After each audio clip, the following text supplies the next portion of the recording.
کام میں لگ جاتا ہے اور اس کی جو دنیاوی کام ہے وہ کام کرنے میں اسے آسانی ہو جاتی ہے. یہ معاملہ ایک انسان کا اللہ کے ساتھ ہوتا ہے اور یہ اسی کو ہی معلوم ہوتا ہے جو یہ کام کر رہا ہوتا ہے. تو یہ مصائب ہمارے اندر کیوں ہیں؟ ہمارے گھروں میں مشکلات کیوں ہیں؟ ہمارے گھروں میں تنگی کیوں ہے؟ رزق کی فراوانی کیوں نہیں ہے؟ بیماریاں کیوں ہیں؟ اس کا جواب کبھی ڈھونڈا کہ کیا وجہ ہے؟ صرف اس کی وجہ مہنگائی نہیں ہے. اس کی وجوہات وما اصابکم من مصیبت فبما کسبت ایدیکم. یہ مصائب، مصیبتیں، تکلیفیں، بیماریاں، یہ ذہنی ٹینشن، ڈپریشن، یہ آج کی اتنی بیماریاں جو شروع ہو گئی ہیں، اس کی وجہ کیا ہے؟ قرآن سے پوچھتے ہیں کہ بتا اے قرآن، آج ہمارا معاشرہ ہر طرف سے پریشانیوں کی لپیٹ میں ہے، اس کی وجوہات کیا ہیں؟ فرمایا وما اصابکم من مصیبت، جو بھی مصیبت پہنچتی ہے وہ دائیں بائیں سے نہیں آتی. یہاں پہ ایک اور چیز بھی عرض کروں کہ جب کوئی مصیبت آ جاتی ہے نا تو ہمارا فوراً دھیان چلا جاتا ہے کہ فلاں نے جادو کر دیا ہے، فلاں نے بندش کر دی. ہم پھر بھاگتے ہیں عاملوں کے پاس، بے عمل عاملوں کے پاس، جسے قرآن پڑھنا بھی نہیں آتا. وہ پوچھتا ہے کہ تیرے گھر کس کا آنا جانا ہے؟ تو وہ کہتا ہے جی میری بھابھی کا آنا جانا ہے. کہتے ہیں بس اس نے بندش کر دی، اس نے توڑ دیا، رشتہ توڑ دیا. توڑنے کی بات وہ عامل کرنے لگا، اس سے متنفر کر دیا، سگے بھائی کو دور کر دیا. سگی خالہ ہے، چچی ہے، ماموں ہے، یہ جو رشتے ہیں ارحام، ان کو انسان کے مابین دوری پیدا کر دی، قطع رحمی کر دی. صلہ رحمی کے بجائے قطع تعلق ہی کر دی، دوری پیدا کر دی اس شخص نے. اس کا نتیجہ کیا نکلا کہ گھر میں ایک غلام بچ گیا، نفرت پیدا ہو گئی، لڑائی شروع ہو گئی. بندش نہیں ہے، یہ ہمارے ہاتھوں کی اپنی کمائی ہے. وما اصابکم من مصیبت فبما کسبت ایدیکم. ایدیکم ید ہاتھ ہوتا ہے، اید دونوں ہاتھ، یعنی یہ تو اے انسان تیرے دونوں ہاتھوں کی اپنی کمائی ہے. جو تو رزق لاتا ہے کیا تو نے غور کیا ہے کہ وہ رزق حلال ہے یا حرام ہے؟ کس طریقے سے تو اپنے گھر میں لا رہا ہے؟ اس کے سورس کیا ہے؟ اگر تو اس رزق میں حرام کی رتی شامل ہو گئی تو تیرے گھر میں پھر وبال آ گیا. وہ رزق تیرے بچوں کے پیٹ میں جائے گا، اولاد نافرمان ہوگی. وہ رزق تیری بیوی کے پیٹ میں جائے گا، نافرمان ہوگی، بے ادب ہوگی، لڑائی جھگڑا ہوگا، بدسکونی ہوگی. اس رزق پر تیری نظر ہونی چاہیے. جب تو جہاں کہیں کام کرتا ہے، آفس میں کام کرتا ہے، تو کیا تو دیانتداری سے کرتا ہے؟ جو تجھے ڈیوٹی دی گئی ہے کیا 100% کرتا ہے؟ چاہے اس کام کا تعلق، وہ کام بازار میں ہے، وہ کام مسجد میں ہے، مدرسے میں ہے، یونیورسٹی میں ہے، اسکول میں ہے، جس جگہ میں بھی انسان کام کر رہا ہے کیا وہ دیانتداری سے کام کر رہا ہے؟ اگر اس میں ڈنڈی مارتا ہے تو وہ رزق میں ملاوٹ کر رہا ہے، حلال میں ملاوٹ کر رہا ہے. وہ ملاوٹ جب آ جاتی ہے اس رزق میں، اس نقدی میں، وہی وبال ہے. وہ معاشرے میں پھر برائی جنم لیتی ہے، پھر معاشرے میں، گھر میں بدسکونی آ جاتی ہے، پھر بیماری آ جاتی ہے. تو قرآن نے کہا کہ اس کا حل کیا ہے؟ اس کا حل بھی قرآن نے دیا ہے کہ جب تو ان رشتوں کو جوڑے گا، جن رشتوں کی میں نے بات کی کہ وہ عامل کاٹتا ہے رشتوں کو، ان رشتوں کو جوڑے گا تو تیرے گھر میں سکون پیدا ہو جائے گا، تیرے رزق میں فراوانی ہو جائے گی، بڑھ جائے گی. میرے آقا نے فرمایا کہ اگر اپنے گھر میں برکت لانا چاہتے ہو تو صلہ رحمی کیا کرو، اپنے قریبی رشتہ داروں کو جوڑنے کی بات کیا کرو. یہ جو کاٹنے کا عمل ہے نا، یہ گھر سے لے کر اعلیٰ سطح تک، محلے میں، بستی میں، ملکی سطح پر، بین الاقوامی سطح پر اس کا تصور جتنا پھیلاتے جائیں گے نا، یہ کاٹنے کا عمل ایک رشتے کا دوسرے کے ساتھ یہ بڑی تیزی سے عمل ہو رہا ہے. نہ ایک جماعت دوسری جماعت کو پسند کرتی ہے. ایک شخص ایک جماعت میں ہے، دوسرے شخص کو پسند نہیں کرتا، دور کرتا ہے، کاٹتا ہے. مذہبی جماعت سے تعلق ہے یا سیاسی جماعت سے تعلق ہے، وہ دوسری کو پسند نہیں کرے گا. اور گھر میں اگر دیکھیں کچھ بچے ماں کے ساتھ ہوتے ہیں، کچھ بچے باپ کے ساتھ ہوتے ہیں، کاٹنے کا عمل ہے. تو گھر سے شروع ہوتا ہے، ایک ٹیم میری ہے، ایک ٹیم ماں کی ہے. تو یہ جوڑنے کا عمل جب تک نہیں ہوگا، محبت عام نہیں کی جائے گی، دلوں میں وسعت نہیں دی جائے گی، تنگ نظری کے حصار سے جب تک باہر نکلا نہیں جائے گا اور وہ گھڑے کی مچھلی سے باہر ذرا نکل کر پوری دنیا کا مشاہدہ نہیں کیا جائے گا، اس وقت تک قرآن اور حدیث کا جو پیغام ہے وہ یہ ہے کہ صلہ رحمی کرنے سے تمہارے مسائل بھی حل ہوں گے، تمہارے رزق میں فراوانی بھی پیدا ہو جائے گی. اس کا ایک گوشہ یہ ہے، قرآن کا ایک پیغام یہ ہے کہ صلہ رحمی کریں گے، رشتوں کو جوڑیں گے تو اس سے کیا ہوگا؟ رزق میں کیا ہوگا جی بولیے؟ برکت پیدا ہو جائے گی، رزق میں برکت فراوانی آ جائے گی. مہنگائی چونکہ عروج پہ ہے لیکن اس کے باوجود اللہ پاک اس رزق میں اتنی برکت پیدا کر دے گا کہ یہ انسان کے وہم و گمان میں بھی یہ چیز نہیں آ سکتی. فویل للمصلین، آگے فرمایا وہ ہلاکت ہے ان نمازیوں کے لیے. کیا فرمایا جی قرآن نے؟ ہلاکت ہے ان نمازیوں کے لیے. یہ نہیں فرمایا فویل لا للمصلین، ہلاکت ہے بے نمازیوں کے لیے نہیں، ہلاکت ہے نمازیوں کے لیے. مولا یہ بڑی عجیب بات ہے، نماز پڑھیں اور پھر بھی ہلاک ہوں، پھر بھی برباد ہوں. جو لوگ نماز پڑھتے ہیں ذہن میں سوال پیدا ہوا نا کہ قرآن تو یہ کہہ رہا ہے کہ نمازیوں کے لیے ہلاکت ہے، بے نمازیوں کی تو قرآن بات ہی نہیں کر رہا. ان کے لیے سخت وعید ہے، نار جہنم ہے ان کے لیے اللہ کی طرف سے عذاب ہے. وہ بے نمازی جو دنیا میں اذان ہوتی تھی کان نہیں کرتے تھے، اپنے مشاغل میں رہتے تھے. آج دیکھ لیں آپ، اذان ہوتی ہے، ہر شخص اپنے عمل کے نشے میں گرفتار ہے، موبائل میں گم ہے، گپ شپ میں گم ہے، ہوٹلوں پہ بیٹھے ہیں، کوئی کام کاج ہو رہے ہیں، ٹی وی لگا ہے، موبائل لگا ہے. تو اذان بے شک ہوتی رہے، کوئی پرواہ نہیں ہوتی. یہ اس کا معنی یہ ہے وہ شخص جو اذان کی ادب اور تعظیم بھی نہیں کرتا، اس کے لیے وہ شخص دین کو جھٹلاتا ہے. فویل للمصلین، ہلاکت ہے، تباہی ہے ان نمازیوں کے لیے. کون سے نمازی؟ وہ نمازی جو نماز تو پڑھتے ہیں، وہ کہتے ہیں جی بس نماز پڑھ لی ہمارا فریضہ ادا ہو گیا، اللہ اللہ تو خیر سلام. وہ نمازی معاشرے میں جو پسے ہوئے طبقات ہیں، جو پسے ہوئے لوگ ہیں، ان میں یتیم بھی ہیں، مسکین بھی ہیں، ضرورت مند بھی ہیں، اور ایسے ایسے سفید پوش لوگ ہیں جو دوسروں کے سامنے دست سے سوال دراز نہیں کرتے. وہ نمازی نماز تو پڑھتا ہے مگر ان کی طرف نظر نہیں کرتا، انہیں دیکھتا نہیں ہے کہ ان کی صبح کیسے ہوتی ہے، شام کیسے بسر ہوتی ہے، ان کے پاس کوئی لقمہ کھانے کو ہے یا کہ نہیں، ان کی ضروریات زندگی پوری ہو رہی ہے یا کہ نہیں. مجھے بتائیں کہ زندگی میں بہت کم ایسا موقع آیا ہوگا کہ کسی سے پوچھا ہوگا یار یہ ایک رسمی جملہ ہے اور سنائیں جی کیا حال ہے، وہ کہتے ہیں الحمدللہ ٹھیک ہوں، چل رہی ہے، گزر بسر ہو رہی ہے. صوفیاء کا یہ طریقہ تھا کہ صوفیاء جب پوچھتے کیا حال ہے، وہ شخص اگر اپنا دکھڑا بیان کرتا تو وہ بزرگ جب تک اس کی مدد پوری نہیں ہو جاتی تھی اس سے جدا نہیں ہوتے تھے. یہ تو رسمن ہو گئی نا، جملے ہوتے ہیں ہمارے. لیکن کسی سے دل کے ساتھ ہمدردی کی جائے تو اس میں کتنی لذت ہے، اس کی اگر ضرورت پوری کر دی جائے اس میں کتنی لذت ہے، اللہ اور اس کا رسول کتنا راضی ہوتا ہے.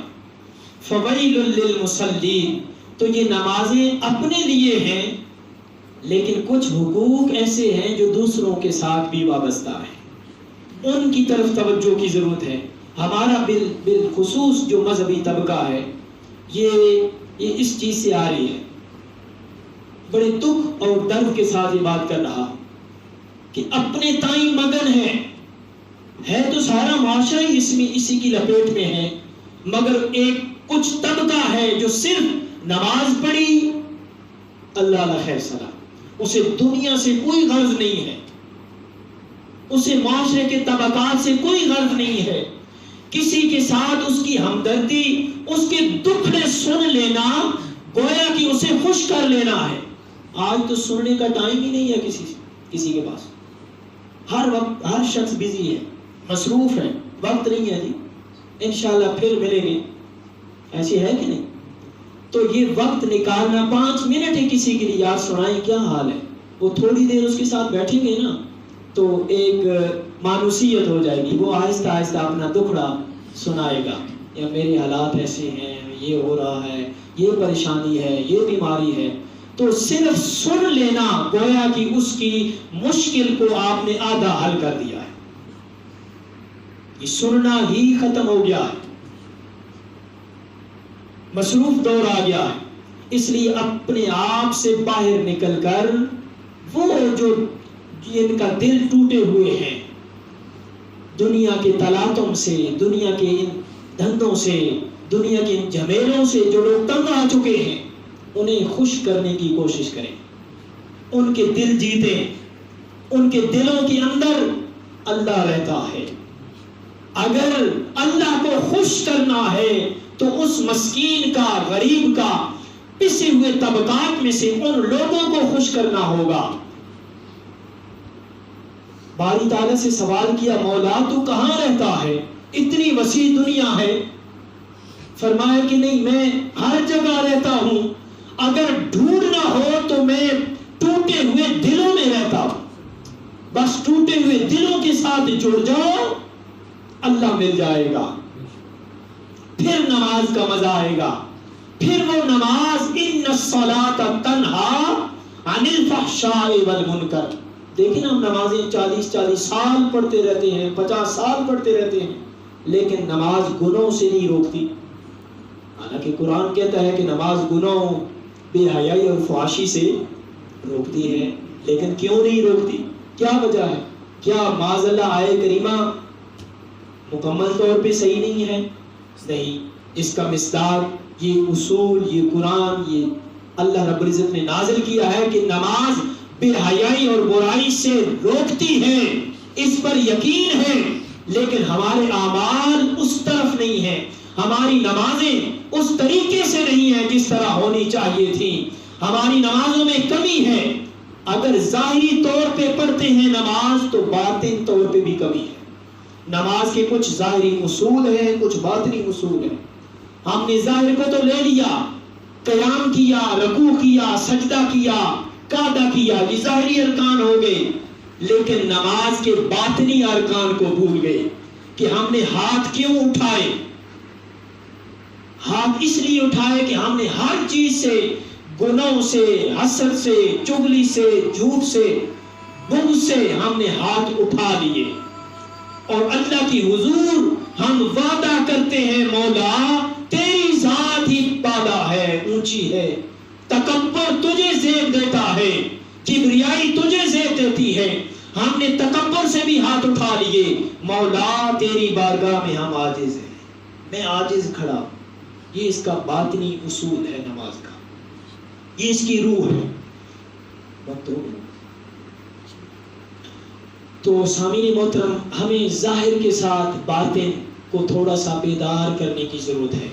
الذین هم عن صلاتهم ساہون، وہ نمازیں، وہ جو لوگ نمازیں پڑھتے ہیں نا، انہی نمازیوں کی بات آگے آ رہی ہے۔ وہ نمازیں پڑھتے ہیں لیکن کس نیت سے پڑھتے ہیں کہ چند لوگ مجھے دیکھیں، میں جب باہر نکلوں تو مجھے لوگ کہیں ماشاءاللہ بہت نمازی ہے۔ یراؤن الذین هم عن صلاتهم ساہون، اس سے پہلے یہ بات تھی کہ وہ نمازوں میں کیا کرتے ہیں؟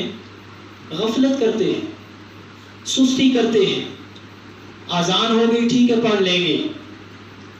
اس لیے دوستان محترم، نماز نماز نماز ایک ایسا عمل ہے جو انسان کو پستی سے اٹھا کر بلندی کی اعلیٰ سطح تک لے جاتا ہے۔ پورے ارکان خمسہ میں سے نماز کو زیادہ اہمیت اس لیے دی گئی ہے کہ روزہ بھی اس کے اندر ہے، زکوٰۃ بھی اس کے اندر ہے، حج بھی اس کے اندر ہے۔ کیسے کہ جتنی دیر نماز پڑھے گا روزے سے رہے گا۔ حج کے لیے اللہ کے گھر کی طرف جایا جاتا ہے تو نماز میں کھڑا ہوتا ہے تو اللہ کے گھر کی طرف رخ کرتا ہے، ہدایت کی طرف وہ مڑ جاتا ہے۔ اور زکوٰۃ، بندے کی زکوٰۃ یہ ہے کہ مال کی زکوٰۃ یہ ہے کہ اس میں سے نکالتا ہے، مال پاک ہوتا ہے۔ اور جب نماز کے لیے کھڑا ہوتا ہے چونکہ جسم کو پاک کر لیتا ہے، گویا کہ اس نے جسم کی زکوٰۃ ادا کر لی ہے۔ زکوٰۃ، روزہ، حج، یہ سارے ارکان کا مغز نماز کے اندر اس لیے رکھا کہ اے بندے مومن نماز سے غافل نہ ہونا، کیوں کہ قیامت کے دن سب سے پہلا سوال تجھ سے نماز کے بارے میں کیا جائے گا، نماز کے بارے میں کیا جائے گا۔ ہمارا معاشرہ دیکھیں، مسجدیں خالی، نماز سے غافل ہیں ہم لوگ۔ چند مہمان گھر آ جائیں ان میں گم ہو جاتے ہیں، نہ یہ کہ ان مہمانوں کو بھی ساتھ لے آئیں مسجد میں نماز ادا کریں۔ چھوٹا کام پڑ گیا ہے، نماز جاتی ہے جاتی رہے۔ نماز کو اہمیت دیں، ترجیحاً پہلی فرصت میں فوقیت نماز کو دیں، اہمیت نماز کو دیں۔ پھر دیکھیے گا اپنے اندر کے احوال اور گھر کے احوال کیسے بدلتے ہیں۔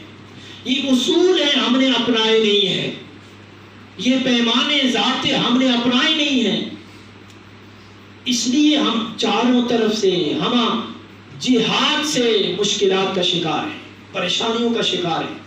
اور پڑھتے بھی ہیں نماز، الذین هم یراؤون، وہ بھی دکھلاوے کی نماز پڑھتے ہیں۔ آخری آیہ کریمہ وَيَمْنَعُونَ الْمَاعُونَ، یہ بھی معاشرے کی طرف اشارہ ہے، معاشرتی زندگی کی طرف۔ بہت پیاری آیہ کریمہ ہے تربیت کے حساب سے، بالخصوص یہ ہماری خواتین کے لیے۔ کیا کہ وہ لوگ جو مانگے کی چیزیں، جو برتنے کی چیزیں ہوتی ہیں نا، برتن جس سے جو برتن استعمال کرتے ہیں ہم روزمرہ، چاہے چائے کا کپ ہی کیوں نہ ہو، پلیٹ ہو، پیالہ ہو، کوئی اور ضرورت کی شے ہو، وہ جب کسی ہمسائے سے طلب کرتے ہیں تو وہ نہیں دیتے۔ قرآن نے کہا ہے وَيَمْنَعُونَ الْمَاعُونَ، برتنے کی چیزیں وہ نہیں دیتے۔ یہ وہ طبقات میں نے گنوائے نا، معاشرتی تین، ان میں سے یہ تیسرا ہے۔ کسی شخص کو کوئی مہمان آ گئے، ایکسٹرا ضرورت پڑ گئی برتنوں کی، تو ظاہری بات ہے ہمسائے ساتھ ہیں، ان سے طلب کرتے ہیں، وہ کہتے ہیں جی نہیں ہے۔ اس طرح کی مثالیں کئی طرح کی ہیں، آپ اچھی طرح جانتے ہیں۔ روز مرہ جو چیز ضرورت ہو، قرآن نے ایسی بات نہیں کی ہے۔ قرآن نے معاشرے کی بیماری کو پکڑا ہے کہ یہ ہماری معاشرتی بیماری ہے، یہ کمزوری ہے ہماری کہ ہمسایوں کو اگر آپ فائدہ نہیں پہنچا سکتے تو تکلیف بھی نہ دیں، لیکن ان کی ضروریات کا کم از کم خیال رکھیں۔ برتن ایک ایسی چیز ہے جو استعمال کرنے سے گھستی نہیں ہے، ختم نہیں ہوتی، اس کی اہمیت کم نہیں ہوتی، وہ دھل کر پھر دوبارہ اسی شکل میں آ جاتی ہے۔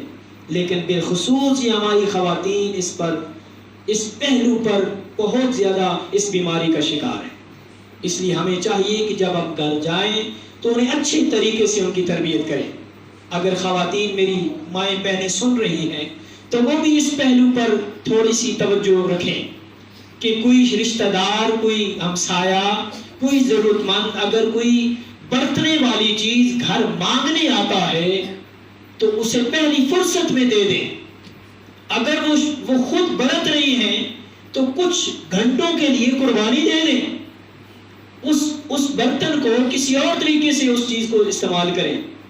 تو قرآن نے کہا ہے وَيَمْنَعُونَ الْمَاعُونَ، وہ لوگ جو برتنے کی چیزیں نہیں دیتے، وہ لوگ جو نماز پڑھتے ہیں دکھلاوا کرتے ہیں، وہ لوگ جو نماز پڑھتے ہیں مگر وہ نمازیں ان کے لیے بربادی ہوتی ہے، ان کے منہ پر مار دی جاتی ہیں، اور وہ لوگ جو مسکینوں کو، غریبوں کو، ضرورت مندوں کو کھانا نہیں کھلاتے، اور وہ لوگ جو یتیموں کو دھکے دیتے ہیں، ان کی ضروریات کا خیال نہیں رکھتے، وہی لوگ اصل میں دین کو جھٹلانے والے ہیں۔ اس لیے دین پر اگر آپ سمجھتے ہیں کہ ہم پورے کے پورے داخل ہو جائیں تو ان اصولوں کو سمجھنا ہوگا، دین کے ان اصولوں کو، ان ضابطوں کو، اس پیغام کو سمجھنا ہوگا کہ ہم اپنے رشتہ داروں کے ساتھ بھی حسن سلوک کریں اور خود بھی بدل کر معاشرے کے لیے بیماری نہ بنے بلکہ معاشرے کو فائدہ پہنچائیں۔